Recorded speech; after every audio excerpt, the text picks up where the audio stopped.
समिति ने सामाजिक न्याय और ओबीसी आरक्षण से संबंधित अपनी मांगों के समर्थन में विभागीय आयुक्त कार्यालय के सामने बेमियादी आमरण अनशन शुरू किया।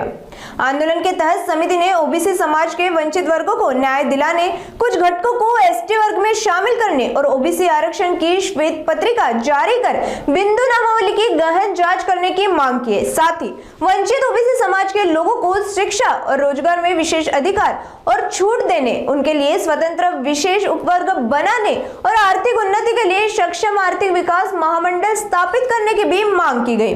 आंदोलनकारियों ने चेतावनी दी कि इन सभी मांगों को मान्यता मिलने तक वे आमरण अनशन जारी रखेंगे। अब देखना होगा कि आंदोलनकारियों की इन मांगों को लेकर विभागीय आयुक्त और प्रशासन की ओर से आखिर क्या निर्णय लिया जाएगा।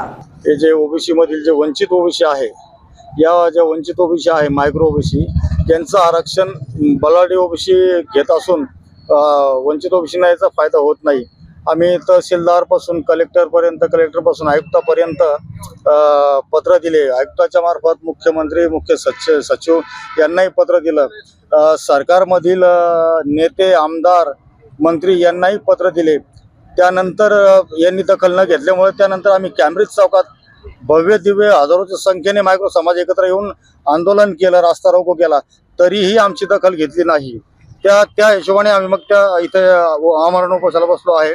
आणि आमच्या ज्या मागण्या आहेत त्या मागण्या अशा आहे की ओबीसीची आरक्षण श्वेतपत्रिका काढून बिंदू नामावलीची चौकशी करावी।